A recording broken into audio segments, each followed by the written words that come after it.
Alô, galerinha! Tudo bem com vocês? Hoje nós vamos falar um pouquinho sobre trabalho dentro da sociedade. Hã? De novo, Júnior, um vídeo sobre trabalho? Sim, mas hoje o trabalho vai ser focado não nessas características gerais, não no que as mudanças que esse trabalho veio a sofrer no decorrer dos tempos históricos. Hoje a gente vai focar em autores clássicos, tá certo? Então, qual é a visão de Durkheim, qual é a visão de Max Weber e qual é a visão de Karl Marx nessas formas de trabalho? Beleza? Se você ainda não é inscrito no canal, não esquece de dar essa moralzinha pra gente, se inscreve porque é fundamental. Dá essa chuva de like, pá, pá, pá, pá, pá. Massa! E também ativa as notificações. Bem, sem mais delongas, seguinte, 3 pensadores que são considerados os pilares da sociologia. Se liga, galerinha do SSA 2, pilares da sociologia. Hoje, Júnior vai dar dicas fundamentais para você detonar essa prova da UPE, beleza? Pessoal, vamos começar falando sobre M. Durkheim. Na verdade é o seguinte, vamos lá, vamos fazer uma perspectiva geral. A gente vai falar sobre Durkheim, francês. Nós vamos falar sobre Max Weber e Karl Marx, os dois alemães. Fechou a conta. Outros detalhes importantes. Do ponto de vista histórico, eu tenho a primeira concepção marxista e século XIX, Karl Marx. Entre o século XIX e o início do século XX, eu tenho a concepção weberiana e a concepção durkheimiana. Beleza? Bem, foquei aqui em pontos importantíssimos. Porque assim, se a gente for ver realmente os conceitos básicos desses 3 caras, dessas 3 sumidades, né, da sociologia, a gente vai passar muito tempo. E esse não é o nosso objetivo. O nosso objetivo é focar aqui em pontos estratégicos para você que está aqui ligado nesse vídeo. Beleza? Então a gente vai começar falando sobre o francês, M. Durkheim. Qual é a proposta de Durkheim? Negão, ele vê o trabalho dentro da sociedade com o que ele chama de dependência social. Tem muito sentido. Na verdade, os 3 caras são, bem, sem comentários. Os 3 são muito bons. E os 3 conceitos têm muito a ver com a nossa sociedade. Imagina só vocês. Vamos lá. Durkheim, dependência. Se eu fizer esse vídeo e não tiver você para assistir, para dar o like, né, para comentar, tem algum fundamento eu fazer? Então, exatamente o meu trabalho vai gerar, né, uma dependência de ter outra ou outras pessoas. Na verdade, Durkheim fala em laços de dependência dentro da divisão do trabalho, certo? Nós estamos vivendo hoje, em 2020, essa pandemia, mas existem pessoas trabalhando porque é necessário nós termos o fundamental. Se parar de produzir alimentos, o que nós vamos comer? Amor? Vento? Rola não, viu, pai? Não enche barriga, não. Se os médicos, né, o pessoal da saúde parar, quem vai tratar os doentes? É esses laços de dependência que Durkheim vai dizer que vai criar uma sociedade coesa, o que ele chama de coesão social. Beleza, galerinha? Coesão social. Para Durkheim, toda a sociedade tinha divisão de trabalho. Essas divisões de trabalho, agora é a dica, se liga. Essas divisões do trabalho que vão criar esses laços de dependência, olha a dica, Durkheim chamava de fato social.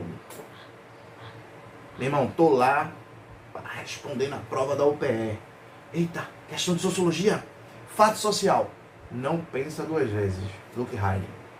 Fato social. Júnior, o que é o fato social? É exatamente essa divisão de trabalho que vai gerar laços de dependência dentro da sociedade. Meu irmão, se a saúde parar, quem é que vai tratar os doentes?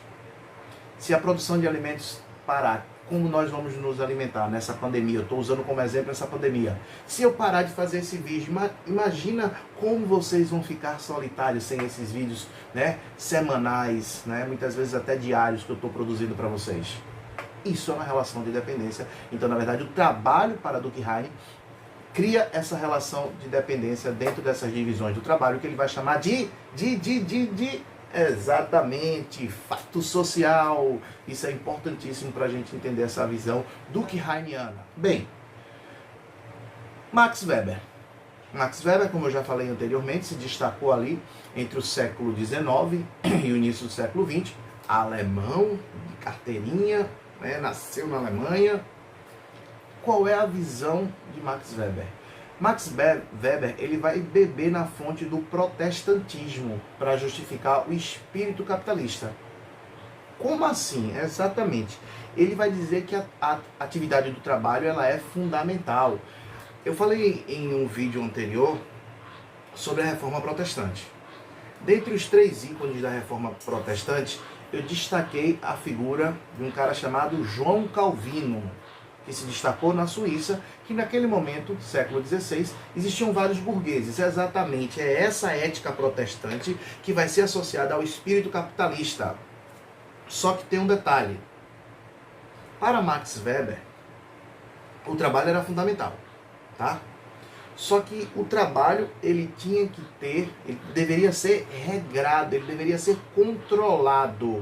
Daí você ganhar esse rótulo de uma pessoa escolhida por Deus, porque você vai trabalhar, mas vai ganhar dinheiro com isso, até porque a gente está falando do espírito capitalista, mas só que vai ser aquela pessoa controlada. Esse controle vai fazer com que você seja alguém escolhido por Deus. Então, essas ações sociais, opa, se liga agora, se liga, ações sociais vai fazer com que você tenha prosperidade no trabalho. Ou seja, você vai trabalhar dentro da ética protestante, porque o espírito capitalista é necessário para você ganhar dinheiro, mas você vai ser um protestante controlado, regrado, tá? Então o autocontrole para Max Weber era fundamental.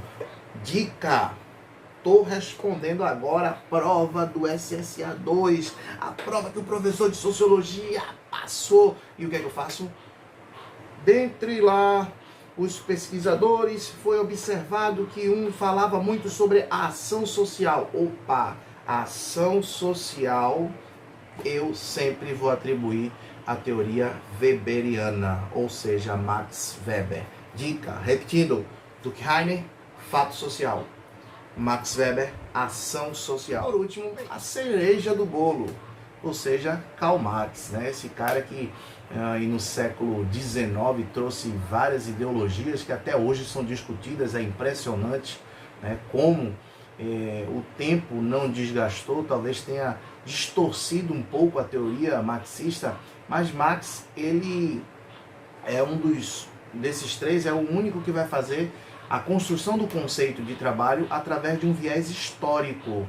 Por quê? Ele vai dizer que, na verdade, o trabalho não é uma atividade fundamental, porque ela acaba escravizando o homem. Quem vai ser escravizado? O trabalhador. Quem vai ganhar com essa escravização? O burguês, o empregador. Tá? E por que esse trabalhador ele vai precisar trabalhar? Porque lá atrás, segundo o ponto de vista marxista histórico, né, o camponês, o artesão, não tinha mais dinheiro para comprar matéria-prima, não tinha mais como produzir. Se ele não tem como produzir, o que é que ele vai vender? E aí o que é que lhe resta? Vender a sua força de trabalho para alguém ou para alguns que tinham dinheiro para comprar matéria-prima, que tinha máquinas para fazer, para produzir, mas que não sabia trabalhar. E aí surge do outro lado esse, né, camponês, esse artesão que agora não tem nem matéria-prima nem como produzir, vender a sua força de trabalho. Então Marx ele vai dizer que na verdade o trabalho vai escravizar o ser humano, tá certo? Logicamente que para ter alguém escravizado, tem alguém ganhando com essa escravização. Por isso, Marx vai dizer, né, vai criar vários conceitos. Ele até vai falar que o trabalho era uma condição de igualdade, mas essa igualdade, ela deixava de ser ela era desigual na forma que era produzida. Vários conceitos que Marx vai criar, dentre eles o que a gente vai explicar em um dos nossos próximos vídeos, que foi a mais-valia. Então já vou dar dica para o próximo vídeo, tá? A gente vai continuar essa discussão sobre o conceito de trabalho, porque tem muita coisa a falar, tá certo? E a gente vai falar um pouquinho sobre Marx e sobre os vários conceitos que a gente pode encontrar nessa teoria marxista. Beleza, negão? Se você gostou do vídeo, não se esqueça de se inscrever no canal, porque isso é fundamental. Dá essa chuva de like pra gente e também ativa as notificações, porque isso vai ser importante. Até o próximo vídeo. Valeu!